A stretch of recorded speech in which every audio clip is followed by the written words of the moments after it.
Occurrence of metals. Occurrence of metal का mean ये है कि मेटल कहाँ मिलते हैं, किस फॉर्म में मिलते हैं और अपन उसको कैसे गेन कर सकते हैं। ठीक है, मेनली जो मेटल्स हैं वो अर्थ क्रस्ट में मिलते हैं। किसमें मिलते हैं? अर्थ के क्रस्ट के अंदर। ठीक है, तो अर्थ क्रस्ट के अंदर जो मेटल्स होते हैं वो ऐसे तो नहीं कि ऐसे ही प्योर स्टेट के अंदर मिल जाते हैं, उनके साथ में कुछ मिक्स होता है, वो किसे रिएक्ट करके रहते हैं।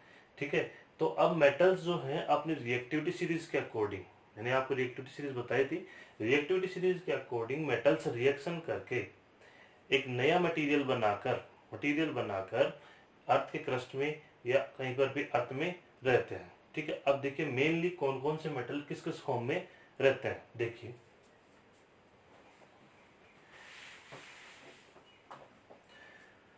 फर्स्ट है, अपन 3 पार्ट्स में डिवाइड कर लेते हैं, लो रिएक्टिव,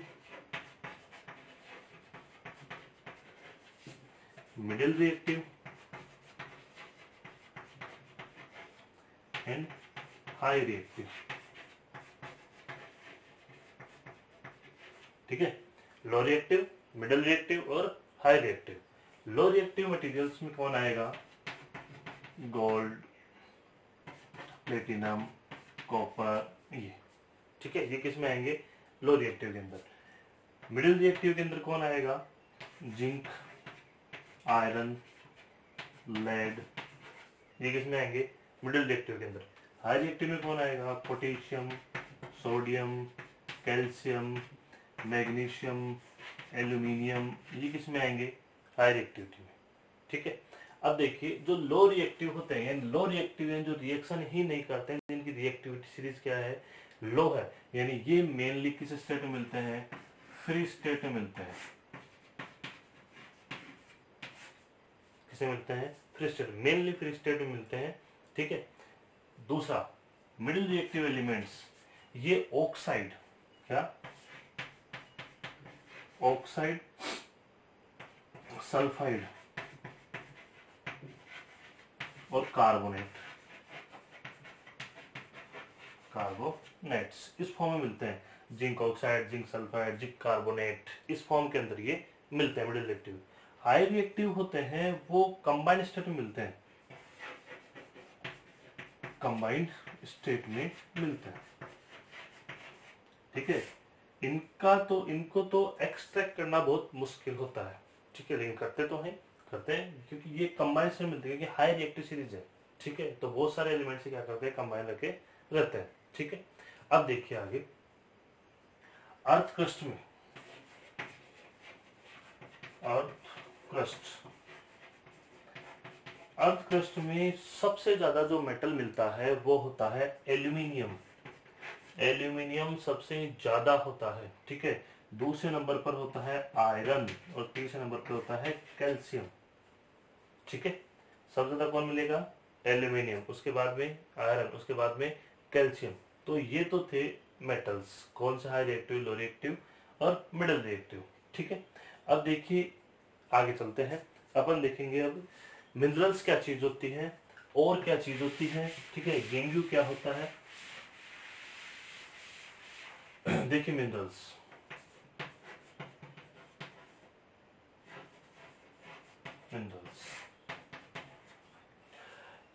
नेचर के अंदर, नेचुरल यानी अर्थ में जो मेटल्स मिलते हैं, ठीक है, तो मेटल्स अर्थ क्रस्ट में जहां मिलेंगे, जिस केमिकल सब्सटेंस के फॉर्म में मिलेंगे, उसे क्या बोलेंगे अपन? मिनरल बोलेंगे। क्या बोलेंगे? मिनरल बोलेंगे, यानी कि the naturally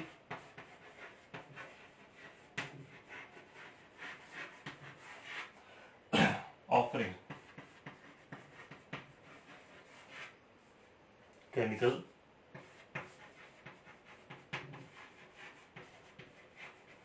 substance in the earth crust are known as minerals। अर्थ के क्रस्ट में नेचुरल जो सब्सटेंस, केमिकल सब्सटेंस मिलते हैं उन्हें क्या बोलते हैं अपन?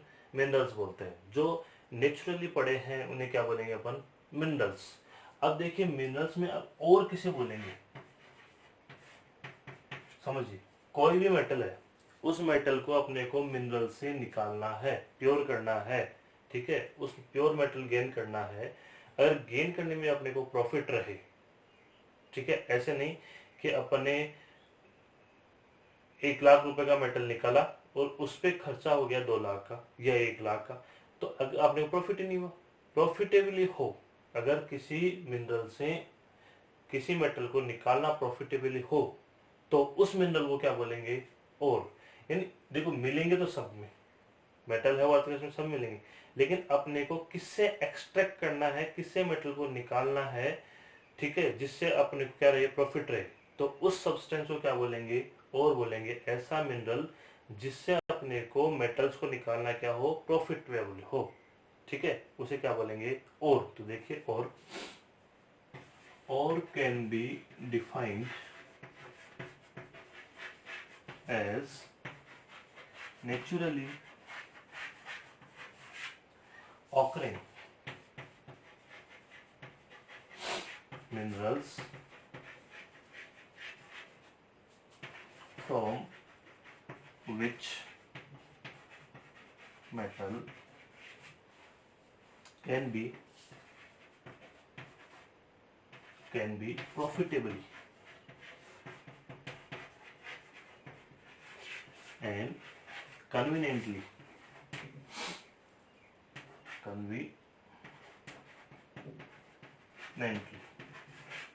ठीक है, आसानी से और प्रॉफिटेबली अपन उसको निकाल सके, उसे क्या बोलेंगे, और बोलेंगे, ठीक है।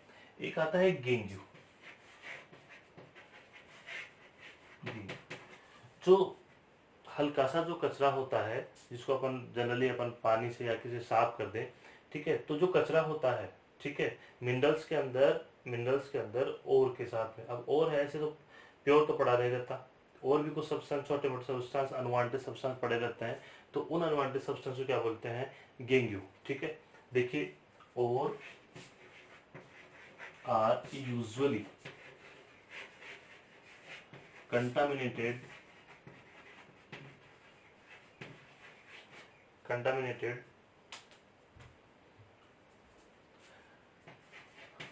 with earthly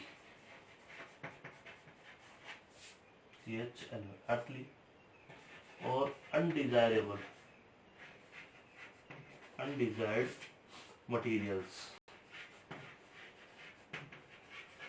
जो अपने को नहीं चाहिए होते हैं, ठीक है, वो मटेरियल्स भी इसमें क्या होते हैं, मिक्स होते हैं, किसके अंदर, और के अंदर, उन्हें क्या बोलते हैं, गेंगू। यानी कि और के अलावा जितनी भी चीजें हैं जो उस और के साथ में मिली हुई है, मिक्स है, तो उसे क्या बोलेंगे, गेंगू बोलेंगे, ठीक है। अब देखिए मैं आपको कुछ इंपॉर्टेंट मेटल्स के और बताता हूँ कि कौन से मेटल के और कौन सा होता है। सबसे पहले देखिए एल्यूमिनियम। एल्यूमिनियम का होता है बॉक्साइट। क्या होता है, बॉक्साइट। बॉक्साइट का फॉर्मूला होता है Al2O3.XH2O, ये होता है एल्यूमिनियम का, ठीक है। नेक्स्ट देखिए आयरन का। आयरन के मेनली दो और होते हैं, हेमेटाइट और मैग्नेटाइट। हेमेटाइट और दूसरा होता है मैग्नेटाइट।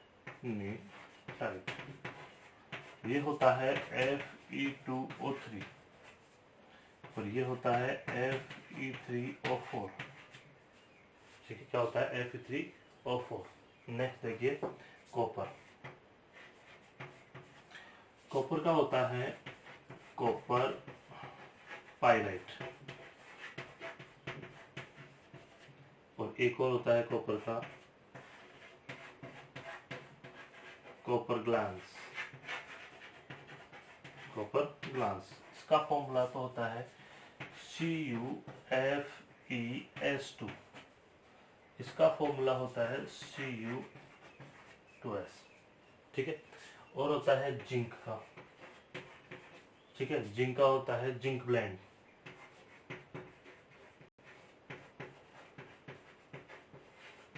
जिंक ब्लेंड्स ZnS, ठीक है। एक एक होता है कैलेमाइन, कैलेमाइन, कैलेमाइन, ये होता है ZnCO3। ठीक है। एक मोस्ट इंपोर्टेंट है मरकरी का, किसका? मरकरी का। मरकरी का जो होता है उसे बोलते हैं सिनेबार या चिनेबार, चिनेबार। ठीक है। चिनेबार का फॉर्मूला होता है HgS। ठीक है। ये थे कुछ इंपोर्टेंट मेटल्स के। और आप मेरे साथ एक बार बोलिए, एल्यूमिनियम का, एल्यूमिनियम का और होता है बॉक्साइट। क्या होता है? Bauxite, Al2O3.XH2O। सेकेंड है आयरन, आयरन के दो और होते हैं, haematite, magnetite, haematite, magnetite. Haematite होता है Fe2O3। ठीक है। मैग्नेटाइट होता है Fe3O4। ठीक है। नेक्स्ट कॉपर, कॉपर का होता है कॉपर पायराइट, कॉपर पायराइट और कॉपर ग्लैंस। कॉपर पायराइट होता है CuFeS2, CuFeS2 और कॉपर ग्लैंस होता है Cu2S। जिंक के होते हैं दो, एक तो होता है जिंक ब्लेंड। क्या होता है? जिंक ब्लेंड यानी Zns। दूसरा होता है कैलेमाइन, कैलेमाइन होता है ZnCO3। मरकरी का, मरकरी Hg का होता है चिनेबार। क्या होता है? चिनेबार, चिनेबार होता है HgS। तो ये थे कुछ मेटल्स या जो इंपोर्टेंट मेटल्स हैं उनके। और ठीक है, नेक्स्ट वीडियो में अपन इनका एक्सट्रैक्शन पढ़ेंगे। ठीक है। Okay, thank you.